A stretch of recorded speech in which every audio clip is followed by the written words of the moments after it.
Matt, what do you think of the job Rasul did playing about 55 snaps yesterday after you threw him in there? Yeah, I thought he did an outstanding job, especially he hasn't been here for a very, very long amount of time, and I thought he went in there, and he's a veteran guy that's played a lot of ball, but it was good to see him, perform to the level that we thought he could do. Is Kevin's shoulder something that's going to have to put him on short-term IRs, or hope that in the next week or two he might be able to go?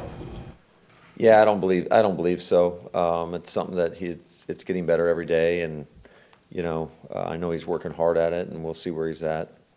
But it's more day to day. Hey Matt, do you think David and/or Marquez will practice this week? I would anticipate David being out there for practice, but it's time will tell whether or not we put him in a position to suit up for us. MVS, I can't really comment on that right now. I don't know. Is there reservation, given how long Dave's been out, that he needs maybe more than 1 week of practice to go ahead and play in a game?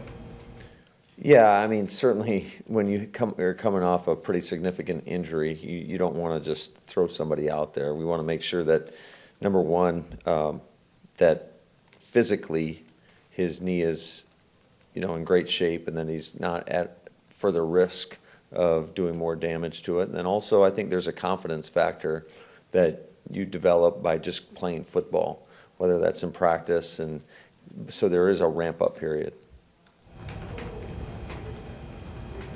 Matt, the Bears won the toss and deferred, obviously trying to do the double-up thing, which they got a chance to do. What did it mean to you to see your defense stop both ends of that, end of the first half, start of the second half, and the defense stopping both times? Yeah, that was big time because, in any tight game, but certainly situationally we know that we have to get better in certain areas, and so to stop them at the end of the half was great for our defense. And then I think it was we stopped them right at midfield, and I want to say we went 90 yards after that, the first drive of the third quarter. So that was a pretty, I would say, pivotal point of the game. Is there any concern about Preston? I mean, the guy's literally never missed a game. It's pretty impressive what he's done. Yeah, no, P is, he's been really consistent, does a great job of getting prepared each and every week, and we'll just see how he's feeling this week. And I know he's definitely motivated to want to play, but we want to make sure that he's not going to put himself at further risk of injury and be out a longer period of time. So we want to make sure that he's good to go. What do you feel the way that Garvin and Hamilton have stepped into that void? Yeah, they've done some nice things. I think Garvin got the bulk of the plays yesterday, and I thought he did a lot of great things. And I guess one of the blessings of having to play multiple people, especially young guys that don't have a lot of experiences, is you are getting them those much-needed reps. There's nothing like game experience, and hopefully we continue to see those guys improve.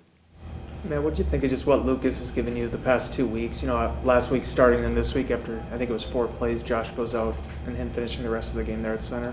Yeah, he's a guy that you can always count on, and I thought he had an outstanding performance. He graded out the highest up front against you know how we feel about that defensive line.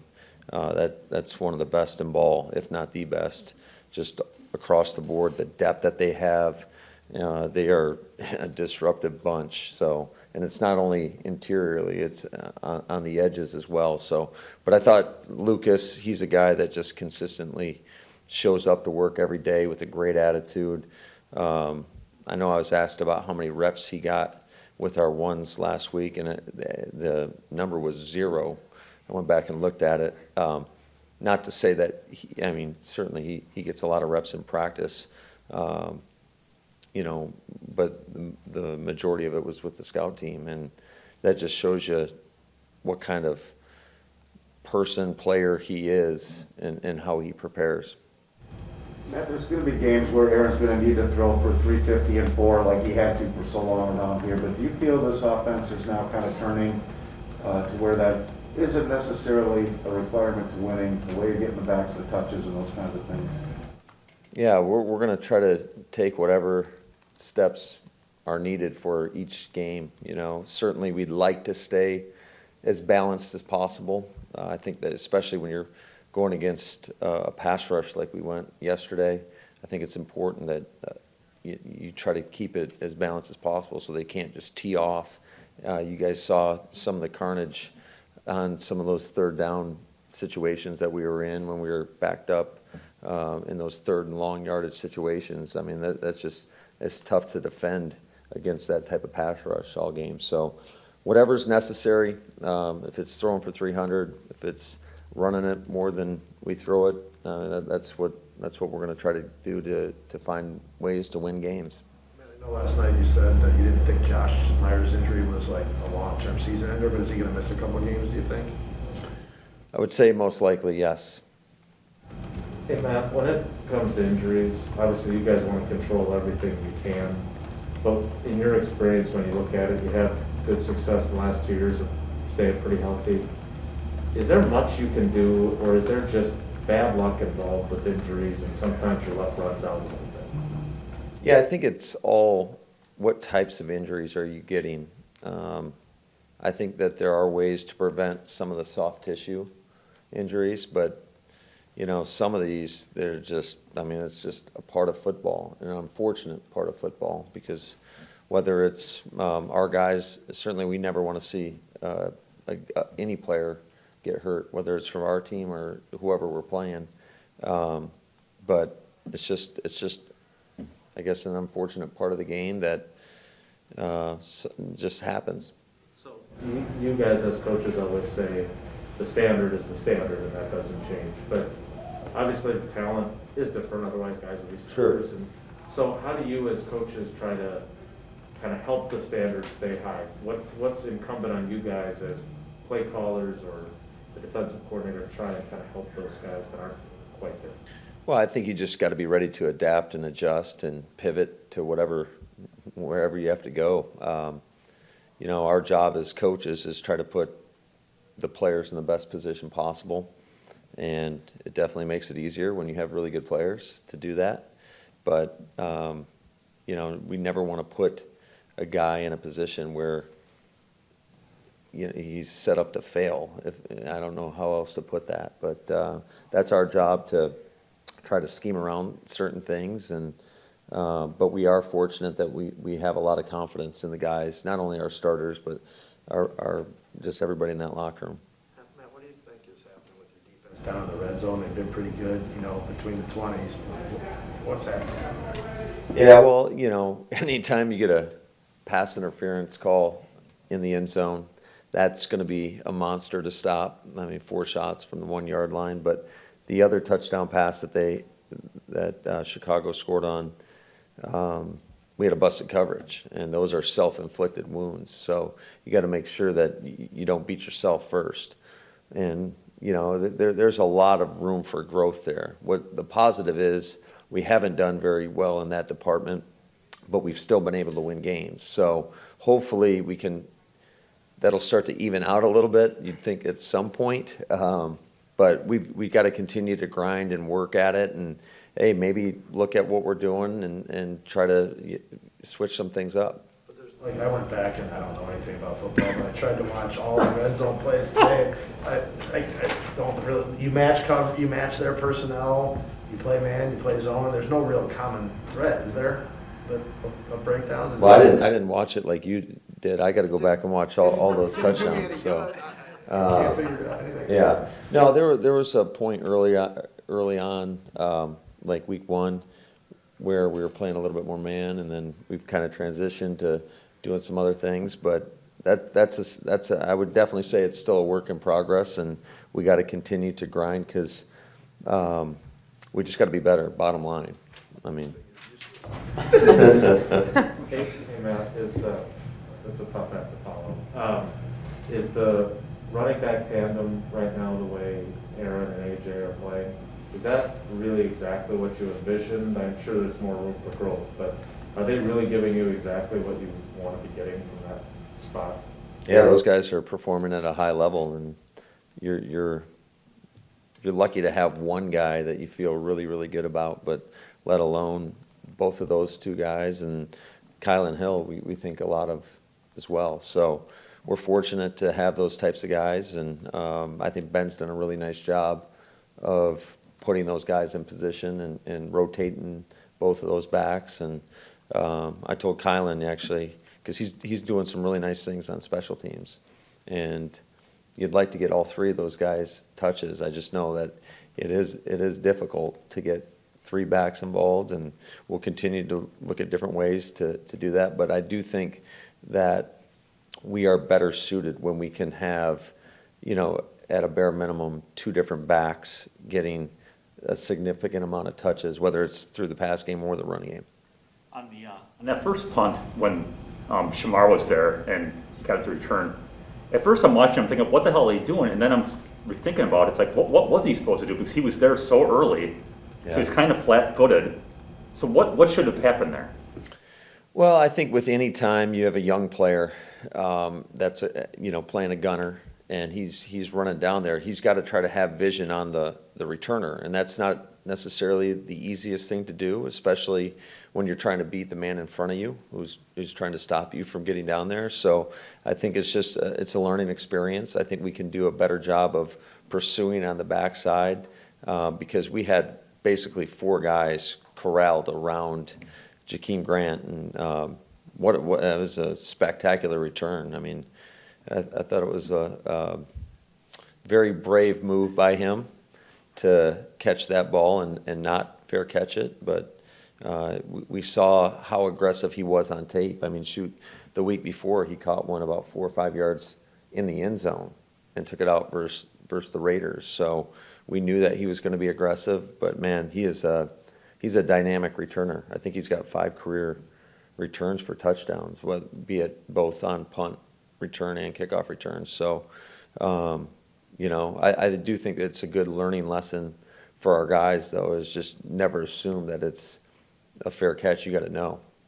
Matt, what kind of feedback are you getting from the medical staff on Jair's progress, and do you have a feel for whether you can avoid surgery there and get him back? I can't 100% rule that out, but we feel like it's progressing nicely. It's a constant thing that we're always kind of rescanning, if you will, and making sure that we get the right opinions from everybody to help Jair out and put him in the best possible position. Is there a frame of window when you need to make a determination with his shoulder on whether it needs surgery, or is that just open-ended? That's probably a better question for Flea, I would tell you. I do think there's probably a window, but to give you an exact time, I can't give you that. Let me ask you a football question then. Have you ever seen an 82-yard punt? Because you were with Hecker in 2017, so maybe you have, but I don't think I have. That was a pretty significant punt, and it was a low snap, and Bojo did it. He just drove the ball, and luckily it went over the returner's head, and I think it was like a 63-yard net or 62-yard net. You'll take that all day, every day. Going back to Jason's running game question, what have you thought of, has the blocking gotten progressively better? I mean, I looked yesterday, you guys didn't have any negative yardage runs, I think, other than Dylan's. I think that was your best of the year from that perspective, which I would think that'd be more blocking related than anything, right? Yeah, I think early on it was some tough sledding on a few runs, but I think more of that was kind of scheme related and what we were trying to get done. I think our guys did an outstanding job. I want to say we were almost right about 60% run efficiency yesterday, which you'll take that every day. I thought our backs ran hard. I thought guys were blocking pretty well for the most part. I thought our receivers were getting involved in the run game, blocking the secondary. I thought our tight ends did an outstanding job. So it truly is. It was a total team effort, and that's what it takes to run the football in this league. But, that's something that I think it'll get better and better as we go, and hopefully get some more consistency with who we have in the lineup, and just the continuity up front is so important in terms of not only establishing a run game, but also in pass protection. Matt, what did you think of what you got from Jalen Smith yesterday, and what's kind of the process to try to get him a little more comfortable in the scheme? Yeah, we'll just take it 1 week at a time. I thought Jalen did a nice job in his first time out there. You can definitely tell he's played a lot of football. He's very instinctive, and I want to say what he plays 16 snaps or right around there. But we also have confidence in those other guys in that room. I thought OB continues to do a really nice job, and KB. And so we'll just kind of play it out each and every week in terms of who's out there playing. If you need Elton to maybe play some center when Dave does return, is that something that you would need to get him reps at, or because he's so natural there, can he just slide in and play center? That's what you need. Well, I think you'd like to get whoever's playing that position the reps, because this is a tough league, and if you're not prepared, it's hard to just, hey, go play center today, because it just, all the calls that you have to make, recognition of the fronts, who you're targeting. You're the guy that kind of set the table for everybody, and we're fortunate that we have a quarterback that can, if the center doesn't get it right, he can get them right. So, but yeah, I would say that if we wanted Elton to ever play center, I think we're going to have to get him those reps. Because I like stats. What is running efficiency? How do you define that? I like how you threw that in there, Bill. It's a good stat you just gave us. So how do you define? I like stats too. I love stats. With conviction. Can you define what our inefficient run is, though? Okay, yeah, absolutely. So, on first and second down, on first down it's 4 yards or more is an efficient run, because you want to stay ahead of the sticks. On second down, it's whatever the distance is, you got to get half of that. So if it's 2nd and 10, you're looking at a 5-yard run. If it's 2nd and 8, you're looking at a 4-yard run. And teams might do it differently across the league. Then on third down, if you run the ball, did you convert or not? You're welcome.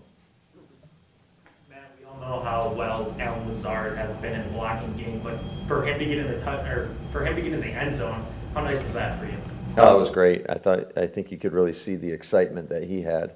He launched that ball pretty high in the sky. So, no, it was good. He has been so consistent for us, and also is doing a great job on special teams. I know we had him out there as a wing on punt, and he's getting tackled on one of the reps. But he's a guy that competes. You can count on him every game to give everything he has, and he's done an outstanding job in whatever role we've asked him to play. And, he does a lot of the dirty work for us, so it's awesome to get him involved in the pass game and reward him that way, because a lot of the things that he does not show up necessarily on the stat sheet for him, but he is a big, big part of our offensive success here. And Matt, speaking of that touchdown, a lot of coaches will say, we're going to get that fixed, whatever it might be, and then they say it, but nothing ever comes to fruition. Last week when we asked y'all about the red zone, you said we got to be more aggressive and we got to be creative. Well, then you come out with that play in the red zone. Aaron said something about maybe Steno kind of designing that or helping design that. What is your process when you see something that you got to fix? Because it sure seems like when you say you're going to do something, in our experience with you in 2.5 years, you make sure you do it. Yeah, I think a lot of it too is you always got to look at the why, and goes back to the whole stat thing of last week. But why aren't we having success? Is it lack of execution? Do these plays even have a chance to work? So we're always constantly trying to look at that, and certainly you always want to try to scheme up certain things that are going to work, but ultimately it comes down to your players' execution. We're always going to try to be creative or have plays that maybe play off of plays that we've already ran, whether it is in the same game or a previous game, just because I know the defense typically, they're practicing plays that you put on tape. That goes throughout the league. Or plays that maybe that they've been beat on that you watch and you're going to try to replicate those. So, but we're always striving to again put our players in the best position. And, our guys yesterday they went out there and executed, and some of the plays were very basic plays and that have been staples in our offense. But our guys, when we needed them to, they went out there and got it done. So when you talk about execution, obviously, once you call the play, they got to do the job, right? That's their job. That's what you're paying them for. But for a coach, your job is to design the play in a way that there's a better chance of them executing it effectively, or ideas that are more executable, if that's a word, or? Yeah, I think that you're always trying to play the percentages. Certainly there's certain plays that attack whatever the defense is playing that have a better chance of working versus, that's why you attack certain coverages or certain fronts. But it's just, again, it's trying to get those dialed up at the right time. That's why we have a lot of cans in our offense, because if they're going to play us in a single safety, maybe, well, we might want to throw it. Where there's, when there are more guys around the box, when we want to throw it downfield. If there's guys playing deep and they're in a 2-safety defense, we might want to run it just to help the percentage for our players, for our ability to go out there and execute. I don't know if that makes any sense, but. Let's go to Zoom. Sarah, go ahead. Hey, Matt, I had 2 questions. One, a follow-up. To start, did you anticipate going into that game doing all the kind of gap scheme, pulling, and power runs that you did, or was that the adjustment you had to make? And was that something the Bears did that made you switch? Well, I would say that we look at it each and every week. We have a run efficiency report that we're always kind of looking at and seeing how other teams might execute versus whatever defense we're playing. And, sometimes you use it and sometimes you don't. Ultimately, it does come back to you in terms of what can your guys go out there and execute. And that was just, part of the game plan. I think you always are, again, trying to look at different ways that you can offset some of the stuff that you put on tape. And we felt like that was one of the ways that we wanted to attack that defense. And just as a follow-up, how, what does it take to be multi-dimensional in that run game where you can run wide zone and you can run some of the man stuff that you were doing? Yeah, I think it comes down to your players, and we feel good with whatever we ask those guys to do in terms of outside zone, inside zone, gap scheme. But it's just, the defense, they're studying what you're doing too now, and sometimes you got to adjust to how they're playing in game. There were some things that Chicago did that we didn't necessarily anticipate, but or that they hadn't shown, and that's just part of the adjustments that you make each and every week. And last one, Aaron Nagler. Coach, through the first 6 weeks of this season, you are up noticeably in your usage of empty, whether that's starting with a back in the backfield and splitting them out or coming out straight up empty. What do you think that gives you? Looking at last year, how efficient you guys were in condensed formations, running the football, quarterback under center, it seemed like you ended up as the #1 offense in the league. You seem to be trending away from that, though. What is it that you think, especially with the young offensive line, that empty is giving? Well, there's certain empty plays that we have in our system that allows us to get chips on premier edge rushers, which we were playing. So I would say it's a week by week case in terms of how are we going to attack. And early on when we did get sacked on one of those empty plays, it made me definitely question whether we wanted to live in that world. But there's a lot of different plays that we felt we could attack these guys with from the empty formation, and it's just whether or not we can get to them. So that's something, again, we're always kind of evaluating. I think last year we actually did do a decent amount of empty, and we had a lot of success. So, but we'll always adjust, and again, try to put our guys in the best spot as possible.